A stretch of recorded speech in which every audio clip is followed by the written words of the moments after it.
All views আমি আবার একটি নতুন ভিডিও নিয়ে চলে এসেছি। রান্না গ্যাসের কেওয়াইসি করতে হবে। আধার ই কেওয়াইসি শুরু হলো। এলপিজি কেওয়াইসি জমা দিতে হবে নিজের ডিস্ট্রিবিউটারদেরকে। ই কেওয়াইসি না করলে আপনারা এলপিজি গ্যাস কানেকশানটি বন্ধ হয়ে যেতে পারে, নাও হতে পারে। নতুন নিয়ম চালু হলো। গ্যাসের সিলিন্ডার নিতে লাগবে এবার ছবি, আঙ্গুলের ছাপ। এবার থেকে শুরু হলো এলপিজির গ্রাহকদের জন্য চালু হচ্ছে বায়োমেট্রিক আইডেন্টিফিকেশান। সম্পূর্ণ ভিডিও দেখেন আপনারা নিউজে কি বলা হয়েছে। যারা এখনও তাই সেন্টার চ্যানেলকে সাবস্ক্রাইব করেনি, প্লিজ সাবস্ক্রাইব করে দিবেন। যারা চ্যানেলটিকে সাবস্ক্রাইব করে দিয়েছে তাদেরকে অনেক অনেক ধন্যবাদ। চলো আমি নিউজটি গোটা শুনিয়ে দিচ্ছি, নিউজে কি এসেছে। নিউজটা আমি সম্পূর্ণ পড়িয়ে শুনিয়ে দিচ্ছি।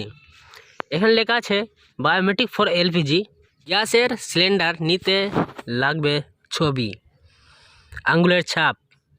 এলপিজি গ্রাহকদের জন্য চালু হচ্ছে বায়োমেট্রিক আইডেন্টিফিকেশান। তারপর এখানে লেখা আছে গ্যাস ডেলিভারি, বাড়িতে রান্না গ্যাস দিতে গিয়ে ডেলিভারি বয় বা ডেলিভারি ম্যান তাদের মোবাইল ফোনে থাকা নির্দিষ্ট অ্যাপের মাধ্যমে এলপিজি গ্রাহকদের আঙুলের ছাপ অথবা ফেস স্ক্যান করবেন। গ্রাহকদের বাড়িতে রান্না গ্যাস দিতে এসে ডেলিভারি বয় যদি বলেন তার মোবাইল ফোনে গৃহকর্তা বা গৃহকর্ত্রীর ছবি তুলতে চান, তিনি কি করবেন? অবাক হবেন না গ্রাহকরা। বা যদি বলেন আঙ্গুলের ছাপ দিন, তাহলে টেনশন কোনো কথা না এখানে, কারণ রান্না গ্যাস সরবরাহকারী সংস্থা ইন্ডিয়ান তরফ থেকে সিদ্ধান্ত নেওয়া হয়েছে। তাতে খুশি, শীঘ্রই গ্রাহকদের ছবি মুঠোফোনে বন্দি করবে যাবেন ডেলিভারি বয়রা বা নেওয়া হবে আঙ্গুলের ছাপ। এবার থেকে তাদের সব গ্রাহকদের বায়োমেট্রিক আইডেন্টিফিকেশান সিদ্ধান্ত নিয়েছে ইন্ডিয়ান গ্যাস সংস্থা সূত্রে খবর। ডিস্ট্রিবিউটারদের মাধ্যমে এলপিজি গ্রাহকদের এই বায়োমেট্রিক আইডেন্টিফিকেশান হবে।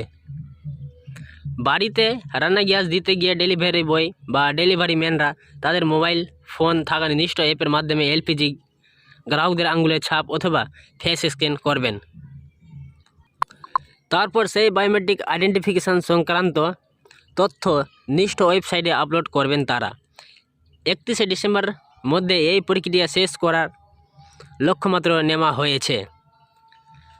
ইন্ডিয়ান এলপিজি সূত্রে খবর, প্রথম পর্যায়ে প্রধানমন্ত্রী উজ্জ্বল যোজনা প্রকল্পে আওতাভুক্ত গ্রাহকদের বায়োমেট্রিক আইডেন্টিফিকেশান হবে। তারপর ধাপে ধাপে গ্রাহকদের বায়োমেট্রিক নেবে ইন্ডিয়ান সংস্থা। যারা তাই সেন্টার চ্যানেলকে সাবস্ক্রাইব করেনি, প্লিজ সাবস্ক্রাইব করে দিবেন। যারা সাবস্ক্রাইব করে দিয়েছেন তাদেরকে অনেক অনেক ধন্যবাদ। ইতিমধ্যে সব ডিস্ট্রিবিউটার মাধ্যমে এই সংক্রান্ত সার্কুলার জারি করা হয়েছে। চলিত বছরের মধ্যেই লক্ষ্যমাত্রা নেওয়া হলেও তা কিভাবে সম্পূর্ণ হবে তা নিয়ে প্রশ্ন থেকে যাচ্ছে। সঙ্গে সঙ্গে থেকে যাচ্ছে আরও প্রশ্ন, বায়োমেট্রিক আর যারা গ্যাস সিলিন্ডার নিতে গিয়ে কি বাড়িতে সমস্যা পোহাতে হবে গ্রাহকদের?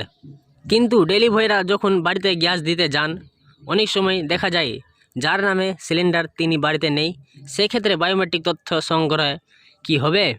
এই প্রশ্ন থেকে যাচ্ছে। নভেম্বর মাসে শেষ হওয়ার মুখে ডিসেম্বরের শেষ সপ্তাহ জুড়ে বড়দিন, বর্ষবরণে ছুটি ছাটা থাকবে। ফলে 31শে ডিসেম্বরের মধ্যে বিপুল সংখ্যক গ্রাহকদের বায়োমেট্রিক আইডেন্টিফিকেশান করা লক্ষ্যমাত্রা কতটা পূর্ণ হবে তা নিয়ে প্রশ্ন থাকছে। এই ছিল ভিডিও দেখে তোমরা হয়তো বুঝে গেছেন বায়োমেট্রিক হতেও পারে, না হতে পারে। কারণ যাদের নামে গ্যাস আছে তারা বাড়িতে থাকতে পারে, না থাকতেও পারে। যদি গ্যাস বয়রা গ্যাস দিতে আসে, তাহলে যদি বাড়িতে না থাকে তাহলে গ্যাস কি গ্রাহকরা পাবে না? এই সম্পূর্ণটি প্রশ্নটি থেকে যাচ্ছে। এখন 31শে ডিসেম্বর বর্ষ শেষে বরণ করা হবে, কি হবে না হবে সিদ্ধান্ত নেওয়া হবে। এখনও যারা তাই সেন্টার চ্যানেলকে সাবস্ক্রাইব করেনি, প্লিজ সাবস্ক্রাইব করে দেবেন। যারা সাবস্ক্রাইব করে দিয়েছেন তাদের অনেক অনেক ধন্যবাদ।